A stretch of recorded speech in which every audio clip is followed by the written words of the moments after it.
Hey, what's going on, guys? So here we have the viewer choice winner, uh, RTX 65 Guntank early type. You guys, of course, chose for me to go ahead and build and review this. And as I mentioned before, I have built this kit before, and I did weather it. So what we're going to do today, after we get through the build, I'm going to show off the Guntank normal, just everything straight build as possible, and then show kind of what you can do with a little bit of detail work and just having a little bit of fun with some paints. So let's go over the box real quick. Of course, you get the origin line up here, got the little origin decal there. Bandai down here, of course, the name right here, Long Range Support Mobile Suit. That's pretty cool. Now, I've never seen, well, not seen, but I didn't watch Origin. I didn't watch a lot of early Gundam anyways. I've seen the old school Guntanks, and I'll be honest, I totally prefer this. This is such a friggin' cool version of the Guntank. I love this box art. You see it going through the city, shooting, explosions, fire, all kinds of good stuff happening there. And you see, of course, it's Bandai 2015 down here in the corner. Come down here, you get a little shot of it front and rear. Of course, a little image from the anime, more or less there. Of course, you guys probably know who that is. And then a little read up on it right there. A little advertisement and read up on the Origin anime there. And of course, you got GundamTheOrigin.net. Go check that out when you get a chance. Come over here, you do get the same as the top box art. You get BandaiHobby.net. And this is O2 of the Origin line. I do believe Char's Zaku was the first one. I could be wrong. And here we get some action poses, or I guess about as actiony as you're going to get out of a Guntank. So you can see that it can turn, and guns can do things. It can point arms. You got arrows can do arrowy things. Elbows can do, not hands can do those things. Guns can do arrowy things. Here, you got arrows, more arrows, and then, of course, detail kits there. So now this one will not have any stickers on it, but I will show you what happens when you do put the stickers on it. Of course, you do get the warnings up here. This thing will hurt your 3-year-old. It is a tank in a box, whatever that is. Of course, plastics, man on the toilet, you know how it works. And then, of course, you get 1,700 yen. And the illustration is by Yuta Otani, or Planeta, whatever Planeta is. I'm assuming it's a company name. I don't know. We don't research anything on this show. All right, so great Origin box artwork. It is always upside down, guys. How does it keep happening? I don't know. All right, let's get to the build.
So taking a break here in the middle of the build to show you a little trick that I did on my first Guntank, since I'm at the head.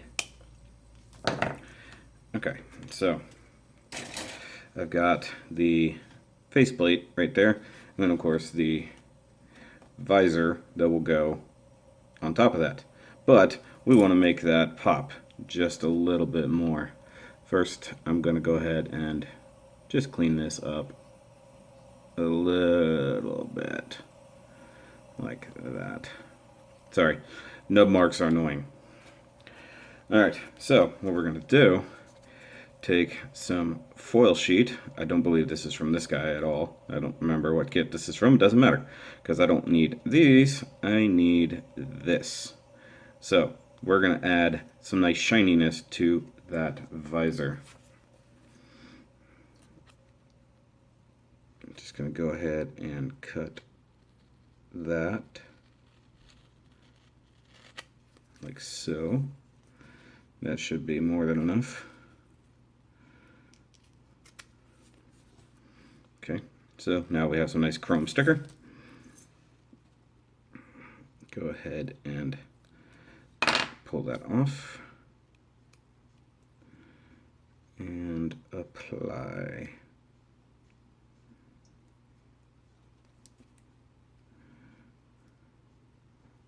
See? Really simple. Now the other thing, of course, is to go ahead and cut off the excess, because we don't need all that.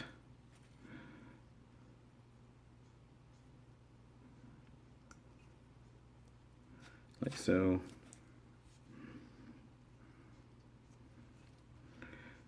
And like so. And since we are on that step, go ahead and cut out the visor. You always want to be careful with the clear plastics, guys, because they can be very fragile. And if you cut the wrong spot, you could probably shatter or cut the whole thing in a bad way. I'll go ahead and clean up these tiny nubs. Okay. So now we assemble that part. You see, nice and shiny. But I'm going to go ahead and put the bottom of the face on real quick, which is this part. Now, almost everybody has leftover stickers from their kits. It's a really, really easy mod. You can do that on this or any other clear part that just kind of plugs onto anything, like a reticle of a gun or a visor in this case. If you got like a gem or something like that that has a big clear visor, makes it real easy. Polycap 6.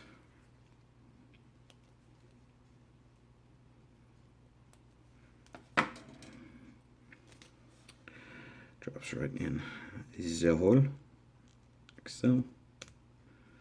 I'll clean up those nubs a little bit better later.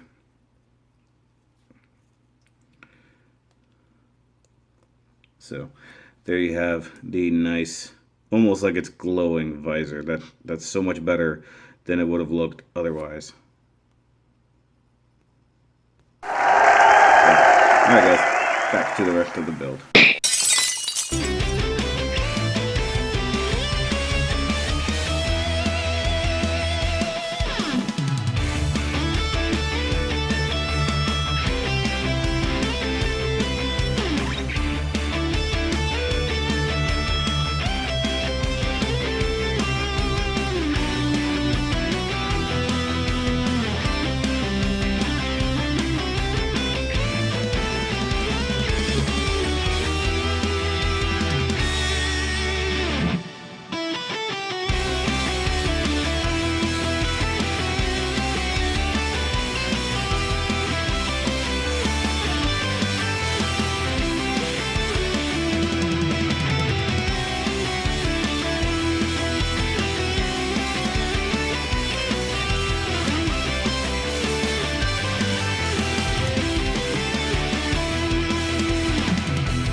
Alright guys, Now that we've got it built, here is the Origin early type Guntank. And this thing is probably one of my favorite non-Gundam builds, period. Like, there's so much detail that goes into this, and just, it's so cool. Like, honestly believe this could easily be like a children's toy. I don't know what's going on over here. Sorry, I just noticed that it just seemed like it was droopy. So yeah, this thing is just really, really cool. The only thing I wish it had, I mean, I get that it's basically a model. I wish it had actual wheels to kind of roll on. Just, you know, the way a toy would have underneath, like just inserted right there. So maybe there are some builders amongst us who could probably pull that off. This thing has some great, great detail work. I mean, just all over this thing. You got panel lines, you got vents everywhere, you got little, like, small gun ports, all kinds of fun stuff going on, and of course all the individual tread molding. This thing is a lot of fun, and I did point out in the middle of the build, sorry for that little pause, but just wanted to show off the coolness. So if it does look like that is shinier and glowing, it's because it has that awesome chrome sticker stuck behind there, which is totally not with this kit, but I love the way it looks. I think it makes it pop so much more, and it's such a simple application. Now, looking at the box art, it showed that this part right here, I'm guessing, is another cockpit or something. It's also lit up with a little bit of blue. I wish I could kind of make that happen. I don't have that ability on top of this. But, all right, let's go over articulation, I guess, because, like I said, I didn't put any stickers on this. There's nothing to go over in that case. But you'll see on the other one I built what those stickers will look like. So despite basically being a brick, he does kind of have some articulation. You get full rotation on the head. You got to be a little careful because of these antennas, but you can totally go all the way around. Now it's on just a standard ball joint with a very, very fine point, so you got to be careful with what you do. You can look down about that much, you can look up about that much. There's no turkey neck in this guy, sorry. The guns actually have articulation, and I love this. So watch, you get these pistons down here and up here, and they work together in a cool mechanical motion when going up and down. That's one of the coolest little gimmicks I love in this set. You also do get a little bit of pivot out of the gun right there, because it is just in a polycap roundabout there. Shoulders, you can go all the way around. It is almost a universal joint. You can see you got the cutouts right there in the sleeve, so you can come up about that much, and you can get a nice sort of almost high teacher. But if we rotate all the way around and rotate this way, now he can really wave high. Hi! Hi, I'm a Guntank. So, and you do get bicep swivel all the way around. Really, really nice double jointed elbow. So you got a joint here and a joint here, so he can really, even for what it is, he can compact that elbow about that far, only limited by the armor. But it is a nice double jointed elbow. You don't get any rotation here, but you do get it down here in the actual little turrets. So you can rotate that. It is just in a polycap. These things move just a little bit. You should probably just leave them alone. Try not to break them off. I do like the detail of this, like, patch. It's like a big metal patch for no reason, like right there. I'm sure that serves a purpose. Maybe it's armor, because this is essentially like cloth.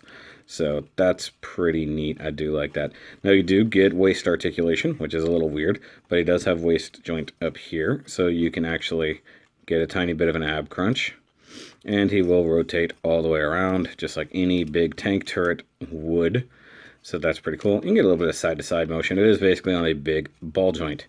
Now what's really fun is you get articulation even in these tank treads. They're not just static objects. So you kind of untab it from the front up there and in the rear back there, and you get this nice double ball joint hinge arm thing that you can swivel that out. You can tilt it in all kinds of fun directions, like so. So he can do a little bit of off-roading. It's pretty cool. I like that. You can just sort of do that number. Now, if we're talking little bitty details, I love this. You get a little cockpit hatch, like right there. Now, I don't know why he's got two different cockpits. I don't know enough about this to know. So either the head itself is not a cockpit, and this is where he goes, or there's a whole separate unit that, like, can control down here. I do like the fact that you get the little flip-flop, hatch right there. And you get a little multi-tiered gun right there. You do get some fun tow hooks here and up here. I do like these little, I don't even know really what they are. I doubt they're missiles or anything, but they're nice detail work. Of course, you get these cool antennas up here. Love that. Little bitty missile launchers right there. Of course, these are machine guns on the end. One thing I really love about these tank treads, you get all these lovely little wheels, and you get the calipers kind of right here. And every single one of these little teeth for the drive system. I love that. Now if you come in here, if I can get enough light in there, you can see all the nice big, these are probably intake vents if I had to guess, but you get those vents, you get these little vents, and you get some other little detail work. What I like to think is a backup light or a brake light there. And here you get what I assume is possibly some thrusters just to help it move forward, and a big tow bar in the back. I like the interior detail right through here. That's just really, really neat. They didn't bother like making any of these panels just blank. There's something on every panel, but I really like the bottom. You've got these huge, these I assume are intake fans for the motors. So it's sucking air off the ground and pushing it out the back. I could be wrong, but that's what makes sense to me. So, but you can see here the great detail that is on these tank treads. I just love that. Now, if you're noticing that there are still some nub marks and everything on this, that is, of course, because this is going to be kit bashed. So I didn't want to totally clean it up, didn't want to do any panel lining or anything on it because it's going to be kit bashed into something else. So, yeah, that's it. Now, we're going to go ahead and do the comparison. Now, if you guys were paying attention, which I know some of you were, in my quick little video the other day for the announcement, you saw a little something in the background that may or may not look familiar, and we'll bring that out right now. Yeah. So this is my custom weathered and painted Guntank. And you can see just how big a difference just some weathering and a little bit of paint detail can make. So completely stock, not a thing done to it other than putting it together. And this beauty over here with just dirt and grime and everything. And just to go ahead and get it out of the way, everything on here that you see is Gundam marker. So it's either normal paint markers or it's the Real Touch weathering markers. So that's where a lot of this weathering comes from. Now I'll take a closer look at some of these details. You get some crack, damage, rusty area right here on the front. That's just done with an X-Acto knife, some silver paint and others. And then of course the nice weathering rust effect coming down underneath it. And look underneath, just look at that. I'm sorry guys, I did a really good job. Now this right here, this copper, that was just an experiment to see what would happen, and I just quit doing it. Honestly, I kind of want to finish coppering all of it and then weathering on top of that. But you can see some nice grime and dust and rust all underneath here. I did, honestly, this is my first real foray into weathering. You saw it on my Barbatos, my original Barbatos. I did a lot of work on that too. You can see sort of, I can't get the camera in there versus the light, but right up under there, there's a nice rubbed spot with some silver showing through. And then the tank treads themselves, of course, you know, you've got a little bit of brown, you've got some silver coming through. You can just see this arm. It's just massively just dirty and grimy and rusted. And this is one of the stickers you can put on there. It gives you like several different color stripes you can put on there.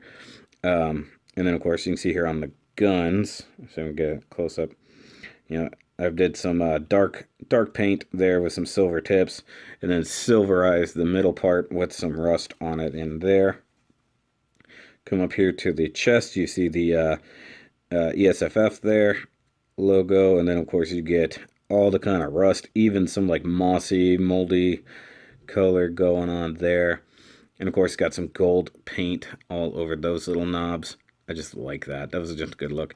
Then come under here, you can see a lot more rust dripped underneath there. Actually, there's a whole spot I didn't even rub. That's funny.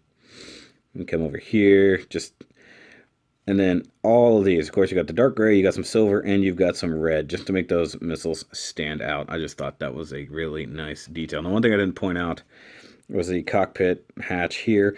Got some dark gray on it, and then of course like not lots of moss around it. Same thing with the gun turrets there. Got some silver. These little markings, whatever these are, got some gray on them. The tow hooks got some silver applied. And you can see how there's some rust just basically coming down and streaking from underneath those. Like, it's just been sitting outside for a long time, guys. This poor guy. And then this is actually one of the parts I really loved.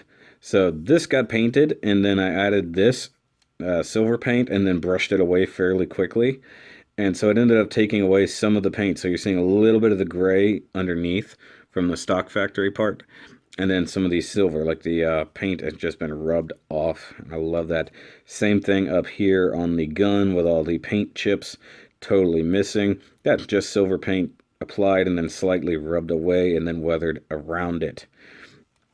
And then these handles, of course, they've got silver paint and then some more weathering on top of it. The pistons, same thing there. Of course, you see some more damage here. And along the barrel all the way down. That barrel needs to be pushed back together a little bit, but that's pretty good. The head, I love what I did with the head.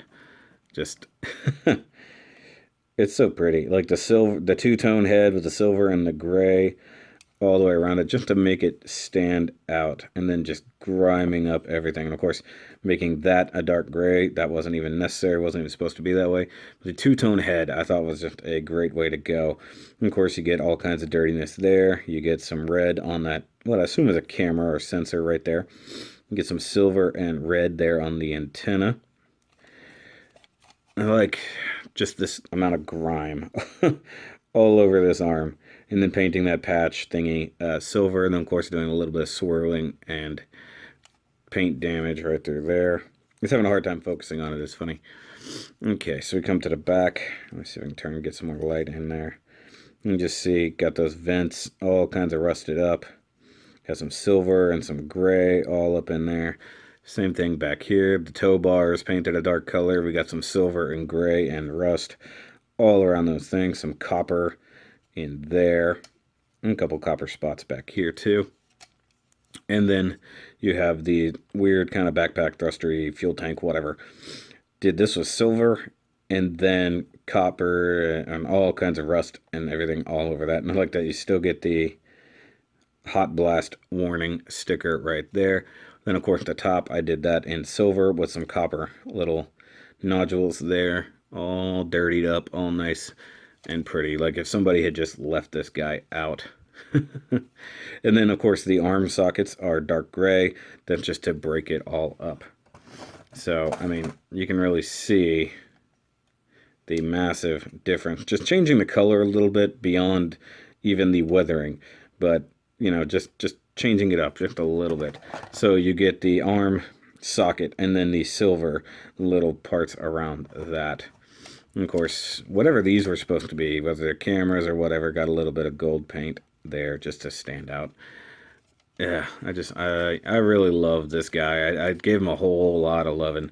And of course, these little leg stanchions, whatever you want to call them, extensions, got some dark gray. Even weathering the inside of this, took the whole thing apart, weathered that inside there. I didn't even show this off. Inside the tank treads. This was so much work. A friend of mine was actually over when I was building this, and he was kind of blown away by the weathering techniques I was using. Just because he wanted to learn how to rough things up a little bit. So you got some silver wheels, you've got some dark gray applied, along with some gold wiped away with some silver. It actually takes the paint away just a little bit, so you can see that. And then of course, same kind of concept up here. So this is all one color. This is a totally different color, and then put together. And then all of these little teeth along there have a dot of copper. That took a little while in and of itself. Trying to paint and weather inside that when it was all in one piece was very difficult. Probably, yeah, you see just that little detail work right there with a little piston. That was really hard to paint. So if I do anything like this again, I'm taking this guy apart to do it.